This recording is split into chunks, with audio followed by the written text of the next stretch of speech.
Welcome all of you. नमस्कार सबको। Mega geography series quick revision की सेकंड क्लास पर आज हम डिस्कस करेंगे और एक बेहतरीन एग्जाम की दृष्टि से बहुत ही इम्पोर्टेंट और एक शॉर्ट टॉपिक लेकर के अगले 5 से 7 मिनट तक हम इस पर डिस्कस करेंगे। आज का अपना चैप्टर रहेगा भूकंपीय असंबद्धताएं, अर्थक्वेक डिसकंटिन्यूटी जिसको कहते हैं। कई बार बच्चे पढ़ते हैं लेकिन अपने दिमाग से स्किप हो जाता है कि साहब ये क्या है, कितनी डिसकंटिन्यूटी इस भूगर्भ के अंदर पाई जाती है। तो आपको पता होगा, आपने ज्योग्राफी पढ़ी है तो पृथ्वी के आंतरिक भाग में विभिन्न घनत्व वाली परतें पाई जाती हैं।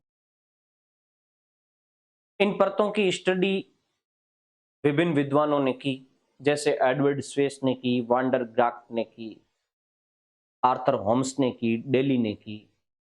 कुछ विद्वानों ने भूकंपीय तरंगों के आधार पर भी क्लासिफिकेशन किया। आपको पता है एडवर्ड स्वेस ने जो क्लासिफिकेशन किया था वो सियाल, सीमा और निफ्फे में किया था। यानी एडवर्ड स्वेस ने पृथ्वी की आंतरिक संरचना की 3 परतें बताई, सियाल, सीमा, निफ्फे। और एक क्लासिफिकेशन जो भूकंपीय तरंगों के आधार पर चलता है, जिसको हम अभिनव मत या आधुनिक मत कहते हैं, जिसमें क्रस्ट, मेंटल और कोर का जिक्र किया जाता है। उस क्रस्ट, मेंटल और कोर के बीच में कुछ ऐसी परतें होती है विभिन्न गहराइयों पर, जहां भूकंपीय तरंगों में अचानक परिवर्तन आता है, अर्थात भूकंपीय तरंगों की गति में अचानक परिवर्तन आता है। उन परतों को या उन सतहों को, उन तहों को कहते हैं भूकंपीय असंबद्धताएं या अर्थक्वेक डिसकंटिन्यूटी या डिसकंटिन्यूटी परत। अब हम जानने की कोशिश करेंगे कि ऐसी डिसकंटिन्यूटी कितनी है और उससे रिलेटेड क्या प्रश्न बन सकते हैं। तो मैं एक डायग्राम के द्वारा आपको समझाने की कोशिश करूंगा कि ये डिसकंटिन्यूटी किस तरीके की कितनी हो सकती है। ये आपके सामने एक डायग्राम है पृथ्वी की आंतरिक संरचना का। जब आप भूकंप के आधार पर क्लासिफिकेशन करोगे पृथ्वी की आंतरिक संरचना का, तो 3 परतें बनती हैं। सबसे ऊपर जो परत है उसका नाम है भूप्रपट्टी।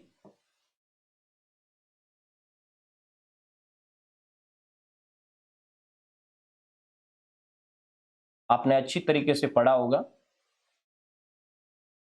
भूप्रपट्टी। और दूसरी जो परत है भूप्रपट्टी, जिसको क्रस्ट भी कहते हैं, ये भी आपने सब पढ़ा होगा। दूसरी जिसे मेंटल कहते हैं, या ये शब्द भी आपने पढ़ा होगा, प्रावार। और तीसरी कोर कहते हैं, कोर, इंग्लिश में कोर और हिंदी में कहते हैं क्रोड। ये 3 परतें आपने पढ़ी होगी। अब मैं आपको बताऊंगा ये 3 परतें और इसके बीच में कौन कौन सी डिसकंटिन्यूटी या कौन कौन सी असमानताएं आती है, उसने किस नाम से जाना जाता है। सबसे ऊपर ये क्रस्ट है। अब मैं क्रस्ट के बारे में पूरा आपसे नहीं बताऊंगा क्योंकि ये काफी लंबा हो जाएगा।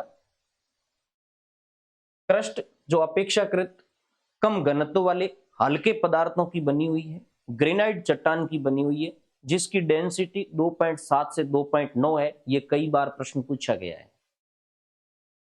और इसमें सिलिका और एल्यूमिनियम जैसे तत्वों की प्रधानता होती है, यानी सिलिका और एल्यूमिनियम इनमें बड़ी मात्रा में पाए जाते हैं। ये भी एक प्रश्न है। क्रस्ट महाद्वीपों के नीचे गहरी होती है और महासागरों के नीचे कम गहरी वाली होती है। ये भी एक प्रश्न है।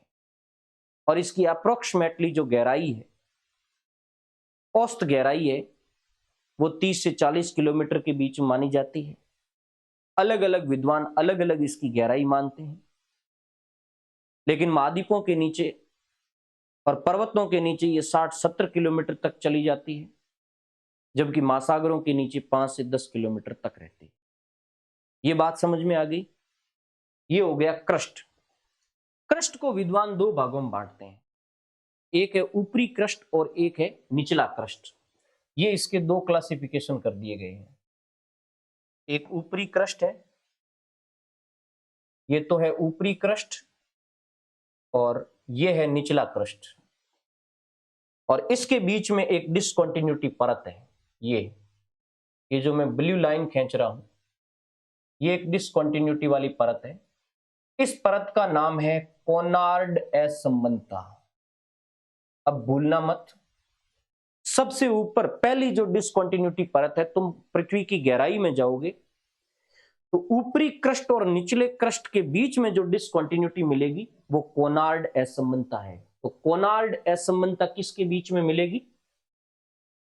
ऊपरी क्रस्ट और निचले क्रस्ट के बीच में। ऊपरी क्रस्ट और निचले क्रस्ट के बीच में, इसके बीच में जो डिसकंटिन्यूटी मिलेगी उसको कहते हैं कोनार्ड असमानता। फिर तुम नीचे चले जाओगे, उसके बाद मेंटल आ जाएगा। दूसरी जो परत होती है मेंटल होती है, और सामान्यतः मेंटल को दो भागों में बांटा जाता है, एक ऊपरी मेंटल और एक निचला मेंटल। लेकिन इसको आसानी से समझने के लिए कुछ विद्वान इसे तीन भागों में बांटते हैं, अर्थात ऊपरी मेंटल से भी, ऊपरी मेंटल के ऊपरी भाग को कहते हैं दुर्बल ताप मंडल। तो वो दुर्बल ताप मंडल एक अलग क्लासिफिकेशन कर देते हैं, 200 किलोमीटर की गहराई तक का भाग, और फिर 200 से लेकर के और 700 किलोमीटर तक की गहराई को कह देते हैं ऊपरी मेंटल, और फिर 700 से लेकर 2900 किलोमीटर की गहराई वाले भाग को कह देते हैं निचला मेंटल। बट इस चीज को अपन दिमाग से निकाल लें, ऊपरी मेंटल और निचला मेंटल दो चीज ले लें, और ये जो दुर्बल ताप मंडल है ये ऊपरी मेंटल का हिस्सा है। अब जैसे ही क्रस्ट खत्म होता है, ये यहां क्रस्ट खत्म हो गया, ये क्रस्ट खत्म होते ही जब मेंटल शुरू होता है वहां एक डिसकंटिन्यूटी परत और है। ये ऊपर तो हो गई निचला क्रस्ट, ये है ऊपरी क्रस्ट, सॉरी ऊपरी मेंटल। ऊपरी मेंटल, और इस ऊपरी मेंटल में ये जो भाग है ये दुर्बल ताप मंडल का है, लो वेलोसिटी जोन भी कहते हैं इसको। ये जो डिसकंटिन्यूटी है, अभी मैंने जो लाइन खींची है, इस डिसकंटिन्यूटी का नाम है मोहो डिसकंटिन्यूटी या मोहो असंबंधता। तो पृथ्वी की गहराई में जाओगे, दूसरी डिसकंटिन्यूटी जो तुम्हें क्रस्ट और मेंटल के बीच में मिलेगी।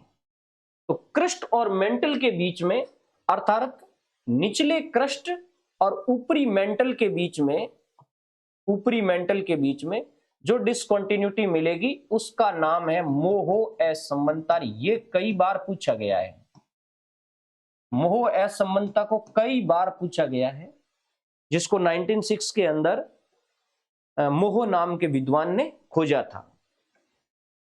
तो ये हो गई दूसरी डिसकंटिन्यूटी परत। फिर तुम ऊपरी मेंटल को पार करके 700 किलोमीटर पे जाओगे तो वहां एक डिसकंटिन्यूटी और मिलेगी आपको, और वो डिसकंटिन्यूटी मिलेगी ऊपरी क्रस्ट और, सॉरी ऊपरी क्रस्ट नहीं, ऊपरी मेंटल और निचले मेंटल के बीच में। ये है निचला मेंटल, और इसके बीच में जो डिसकंटिन्यूटी है ये, इसका नाम है रेपिटी असमानता। क्या नाम है? रेपिटी असमानता। तो बहुत ही अच्छा प्रश्न बना। आप जब मेंटल में जाओगे तो ऊपरी मेंटल और निचले मेंटल के बीच में, अर्थात 700 किलोमीटर पे आपको जो असमानता मिलेगी उसका नाम है रेपिटी असमानता। क्लियर? कहां मिलेगी? 700 किलोमीटर, गहराई भी याद रखना, किस किस के बीच में? ऊपरी मेंटल और निचला मेंटल के बीच में। क्लियर? उसके बाद यदि तुम आगे जाओगे, जैसे ही आपने मेंटल पार किया, मेंटल पार करते ही नीचे कोर आ जाएगा। कोर के दो भाग है, आउटर कोर जो 2900 किलोमीटर से लेकर 5150 किलोमीटर तक है, और निचला कोर जो 5150 से लेकर के 6371 किलोमीटर तक है। जैसे ही तुम मेंटल पार करोगे, मतलब निचला मेंटल से कोर में घुसोगे, तो वहां एक डिसकंटिन्यूटी आएगी। सॉरी, ये है बाह्य कोर, ठीक है, और ऊपर है, ये है निचला मेंटल। इसके बीच में ये जो डिसकंटिन्यूटी है, ये, इसका नाम है विचार्ड या गुटेनबर्ग डिसकंटिन्यूटी। अब नई चीज निकल करके आई, क्या? कि कोर और मेंटल के बीच में, किसके बीच में?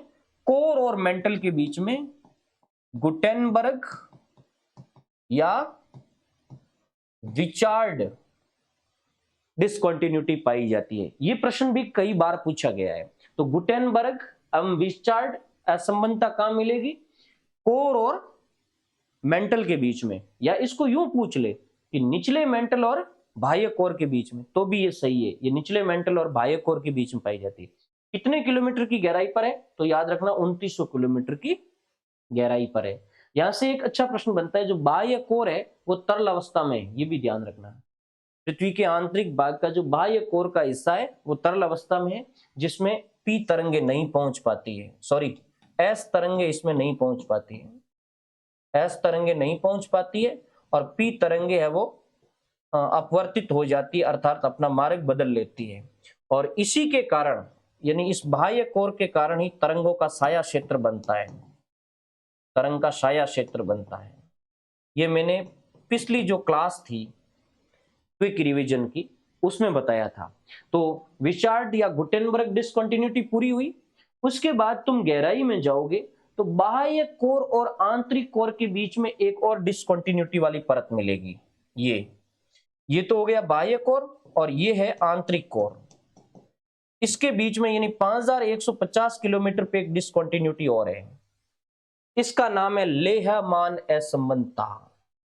तो कोर के जो दो भाग हैं, ऊपरी कोर और निचले मेंटल के बीच में तो गुटेनबर्ग थी। अब आपकी आ गई ऊपरी कोर और निचले कोर के बीच में, इसका नाम है लेहमान असंबंधता। ये कई बार एग्जामों के अंदर इनसे पूछा गया प्रश्न है, कई बार आता है। सेकंड ग्रेड के बच्चे इस पर ज्यादा जोर नहीं देते हैं, लेकिन वहां ये व्यवहारिक प्रश्न के रूप में पूछा जाता है। अब ये किन किन के बीच में है, कितने किलोमीटर की गहराई पर है, और इनका ऊपर से नीचे की ओर क्रम और नीचे से ऊपर की ओर क्रम, ये अपनी नोटबुक में बढ़िया ढंग से तैयार कर लेना। इससे संबंधित ये इतने इंपॉर्टेंट प्रश्न बनते हैं। तो कई बार अब देखो, बाकी में कंफ्यूज नहीं होगा। इंपॉर्टेंट तो कौन सी है? मोहो इंपॉर्टेंट है, इसके अलावा गुटेनबर्ग इंपॉर्टेंट है, लेहमान इंपॉर्टेंट है। फिर कंफ्यूजन किस में होगा? एक तो होगा रेपिटी में, कि रेपिटी और कोनार्ड में से पहले कौन है। सबसे ऊपर कोनार्ड है, बस ये ध्यान रख लो, कोनार्ड सबसे पहले आएगी। तो फिर सीक्वेंस बैठ जाएगा, कोनार्ड के बाद मोह के बाद रेपिटी के बाद गुटेनबर्ग के बाद लेमैन।